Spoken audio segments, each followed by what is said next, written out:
Blessed Sunday morning, mapagpalang linggo po sa ating lahat. Narito na naman ang inyong lingkod para sa ating daily devotion. And kamusta po ang lahat? I hope and pray that everyone is doing well and okay.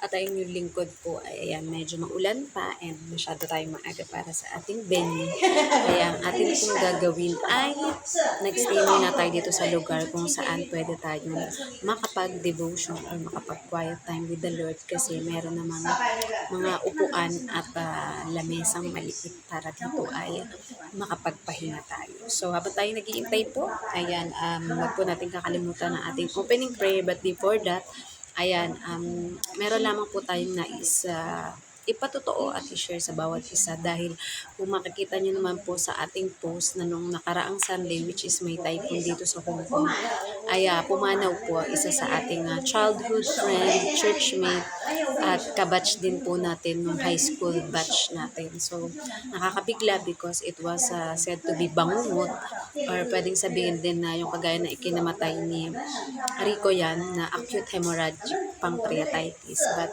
or like sa tatay namin, sinabi rin is bangungot but it was a cardiac arrest. So, dyan natin makikita na ang buhay talaga natin ay hindi natin masasabi, di ba? Pwedeng today, we are still alive, we are healthy, but all of a sudden, we don't know and we don't hold about tomorrow. Kung halimbawa, bukas ba is we are still alive or tayo ba ay narito pa sa mundo or we are going to go back to our Lord in heaven or in His kingdom or in His paradise because our time is up or graduate na tayo from this life and we will go to eternal life. Kaya hanggat maaari, habang may oras o pagkakataon po tayo, we need to share the gospel. We need to share the good news to everyone, sa ating mga loved ones, sa ating mga kakilala, upang before they departed in this world, ay meron na silang eternal relationship with the Lord para nakasisiguro tayo that every one of us will be in the kingdom of God in heaven. So, tayo po ay dumako sa ating opening prayer. Ama namin Diyos na makapangyarihan sa lahat, pinupuri at pinasasalamatan ka po namin. Salamat, Panginoon, sa buhay, kalakasan at hininga na patuloy niyong ipinagkakaloob sa aming Panginoon. Gayon din sa mga testing, trials, problems, Panginoon, na aming pinagdadaanan as it shape our faith, our trust in you, and our character, Panginoon. Dalangin po namin at pinapagpasalamat din ang mga kasagutan sa aming mga answered prayer, Panginoon, na bagamat hindi namin ipinagdasal o maaaring sa loob lamang ng aming puso at isip ito naka-store, Panginoon, ngunit sinasagot nyo in your way, Panginoon. At dalangin namin, Panginoon, pinagpapasalamat namin ng protection, provision, promotion, godly wisdom, Panginoon.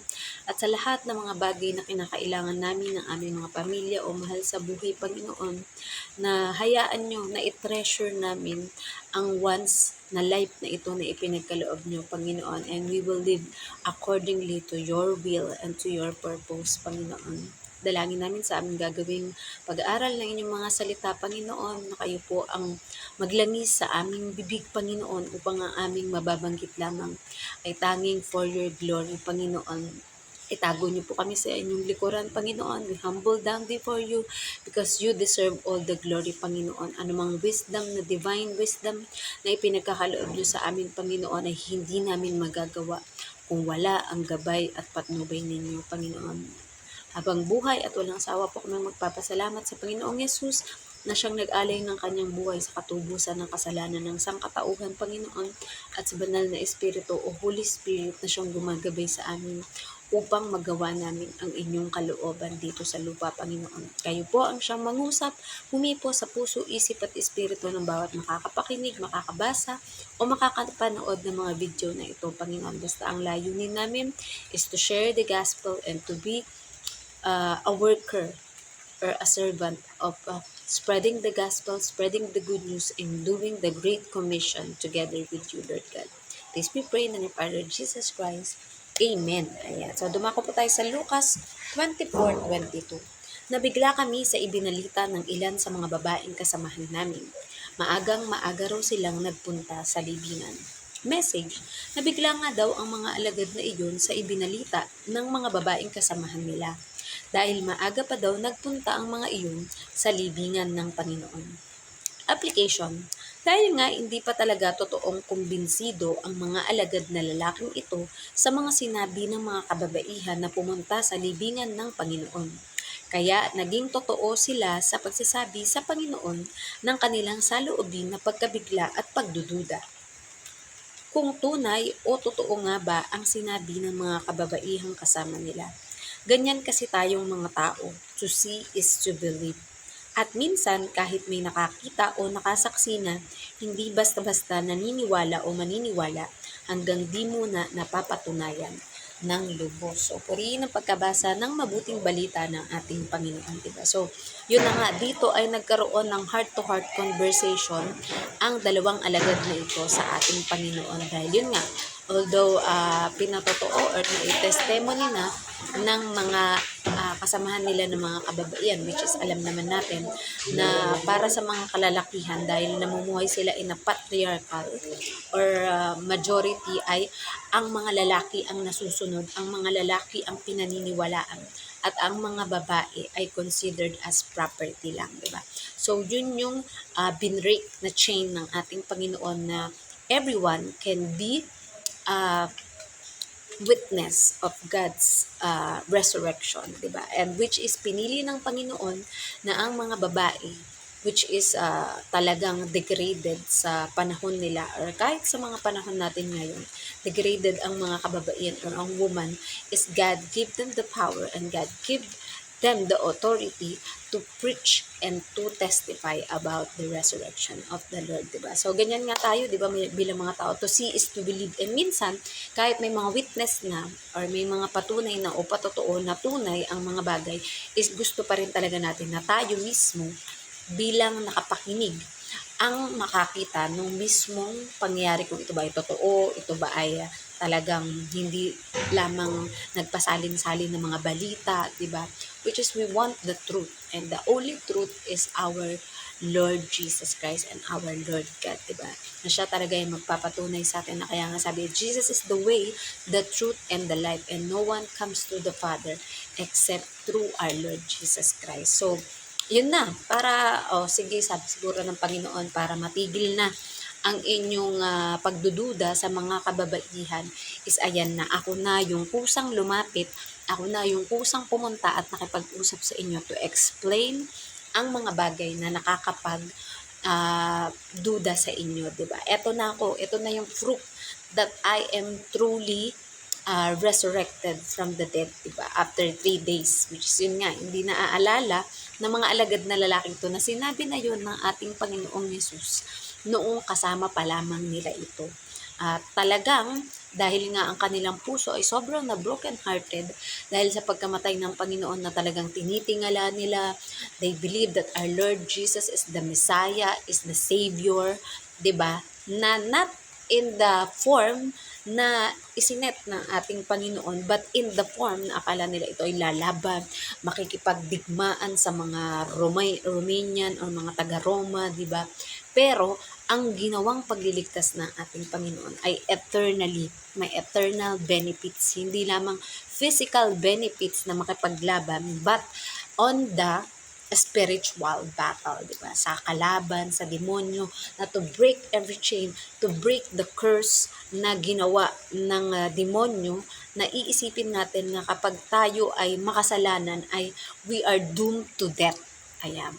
And, pero, iniba o binago ng ating Panginoon yung pangyari na yun na because death is defeated by the Lord, hindi ka na matatakot. Even if you die physically, because you know that your spirit will go back to whom it gives. Diba? At ang giver ng ating life ay walang iba kundi ang ating Panginoon, the creator of the whole world or universe man, na lahat ng meron tayo dito na nakikita ay nilikha at kinreate none other than our Lord God. Kaya nga, marapat lang na we are confident that even if we die physically here on earth, once we have a deeper relationship with the Lord, we accepted the Lord Jesus Christ as our Lord and Savior, and we live to deepen or deeper our relationship with Him by devotion, meditating His Word, prayer, and yung ating gathering or fellowship with the co-believers of God and sharing the gospel and being part of the Great Commission to go therefore and make disciple of all nations, because we know whether we live or we die, we are all for the Lord. Ayan, naman po may natutunan kayo sa ating mixing share ng devotion video at habang nag-iintay po tayo ng ating mga kasama para sa ating church service ay magsusulat po ng devotion ang inyong lingkod. At naman po may natutunan kayo sa ating mga maiksing devotion, and thank you po for understanding na kapag meron lamang tayong sapat or free time para makapagawa ng devotion, tsaka lamang po tayo nakakagawa. But let us all help one another to share the gospel into all aspect that we can, whether it's physical conversation, whether it's social media conversation, or any platform na pwede nating magawa, because we know na kapag na-share na at na-spread out na ang gospel or good news ng ating Panginoon, ay magbabalik ng ating Panginoon, na which is pinakaabangan ng lahat ng mga followers and believers ng ating Panginoon, because we know we are reunited with the Lord in His kingdom in heaven, na kung saan ay wala ng sakit, wala ng paghihirap, wala ng kaguluhan. All are peace, all are happy, all are glorifying the Lord in His kingdom. So, let us all end into our closing prayer. Ang name just ng kapangyarihan sa at muli, nagpapasalamat po kami sa inyong mayamang salita na aming napag-aralan ngayon, Panginoon. Tunay nga, Panginoon, that you works in the ways that we don't know, Panginoon. And you set each one of us free, Panginoon, from the bondage of sin, from the falsehood, and the destroying of the enemy, which is the devil, Panginoon, na hindi kami kailanman matatalo ng kalaban, Panginoon, sapagkat natalo at nagapin niyo na sila 2,000 years ago in the cross of Calvary or Golgotha, Panginoon. At on the third day, Panginoon, you resurrected, Panginoon, at tinestify ng lahat ng mga nakakakita o nakasaksi, Panginoon. Kaya nasulat at nagawa, Panginoon, ang inyong banal na kasulatan, which is the Bible, Panginoon, for us to cultivate our knowledge and wisdom, Panginoon, and to seek more of you, Lord God, because we know that your word is a light unto my feet and a lamp unto my path, Panginoon. At dalangin namin, Panginoon, na sa bawat araw, Panginoon, ng aming buhay, Panginoon, ay we follow your footsteps, Panginoon, for us to become more like Christ-likeness, Panginoon. We pray, Lord God, para sa lahat po ng may mga financial na problema, Panginoon, at we know, Lord God, that you will restore everything that we have lost, Panginoon, at least 10-folds or 100-folds or million-folds, Panginoon. And we know, Lord God, that you can even restore the broken marriages, broken family, broken relationship of every workmates, of every businesses, Panginoon. At lahat, Panginoon, ng mga ninanais namin na mapundar o magawa, Panginoon, to glorify you and to spread your good news to every places, Panginoon. We know, Lord God, that you are the God who provides, Panginoon. Kung paanong nag-provide ka ng way sa mga Israel, even on the impossible things, Panginoon, we know, Lord God, that you are the same yesterday, today, and forever, Panginoon, at lagi ka namin kasama, Panginoon. We also pray, Lord God, for all the sick, Panginoon, all the sickness that we have in this physical body, Panginoon, whether it's physical, emotional, or spiritual, Panginoon. We pray, Lord God, that you are the God who heals, Panginoon, and by the stripes and wounds of your Son, Jesus Christ, we are totally healed, Panginoon. And we know, Lord God, na kung ang kalooban niyo po, Panginoon, ay kagaya ng aming kababata, Panginoon, na si L. Brian Rubaya, Panginoon, to live eternally, Panginoon. Whether we die physically, Panginoon, we know that we will live eternally in your kingdom, Panginoon. And we will be reunited to you as our Creator and our Abba Father, Panginoon. Give the comfort to every family members, Panginoon, na maiiwan ng mga mahal namin sa buhay, Panginoon. At maging kami, Panginoon, because we know, Lord God, that they are resting in the perfect paradise of you, Lord God. At wala na silang dadanasin pang anumang kahirapan, anumang kalungkutan, Panginoon, because you said, in your kingdom, you will wipe away every tears, Panginoon.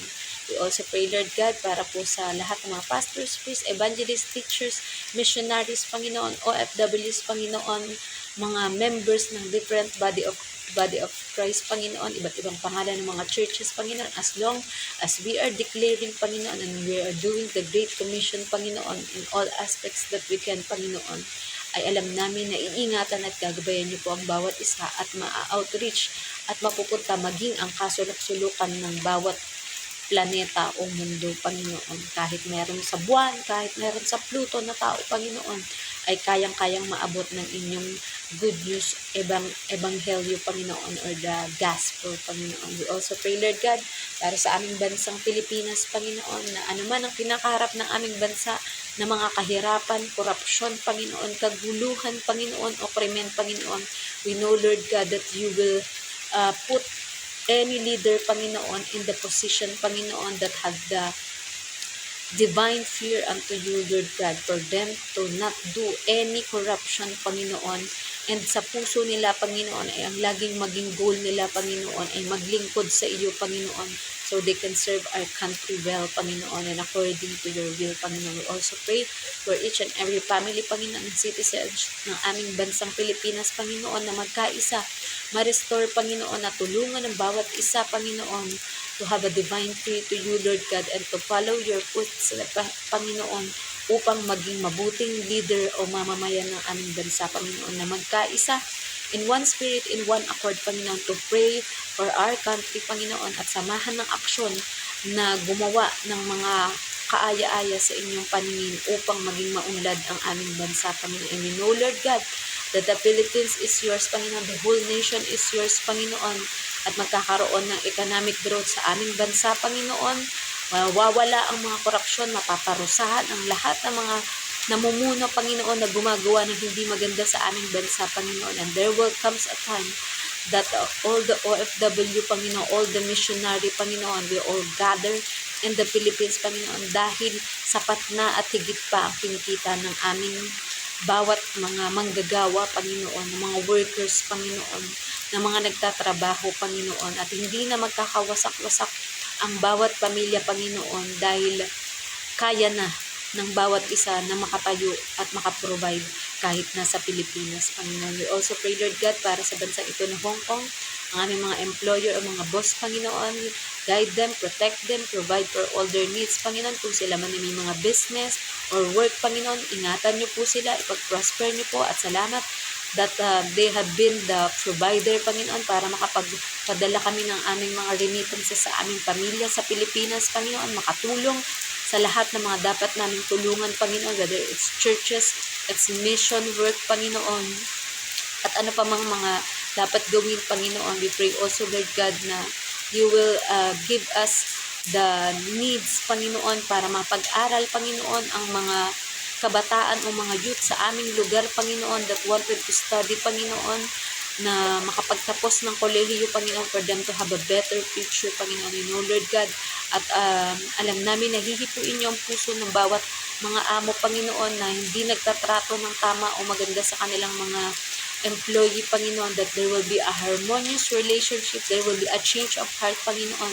From a heart of stone, it will be a heart that is flesh, Panginoon, that love, give generously, and understand and forgive one another, Panginoon. Thank you, Lord God, for Hong Kong, Panginoon, that in here we are free to glorify you, to serve you, Lord God, with all our heart, with all our mind, Panginoon, and to serve our fellow men, Panginoon, and our church mate, Panginoon. And we know, Lord God, na mas marami pa ang maaakay into a greater faith and greater relationship with you. We also pray for your chosen nation, Israel, Panginoon, na ang mga Hudyo or mga Jewish, Panginoon, will turn back from all their gods, Panginoon, and they will only glorify and believe in your Son, Jesus Christ, Panginoon, that He is the Messiah, Panginoon, that 2,000 years ago, He goes to their country, Panginoon, to their nation, Panginoon, upang iligtas ang sangkatauhan sa kasalanan, Panginoon. And we know, Lord God, na nothing is impossible with you, Lord God. For us, it is impossible,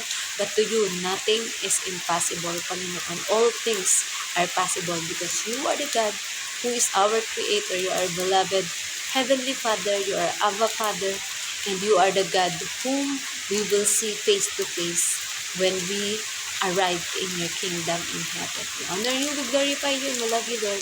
Jesus Christ, or Jesus Christ. Amen. Babay po sa ating lahat and God bless.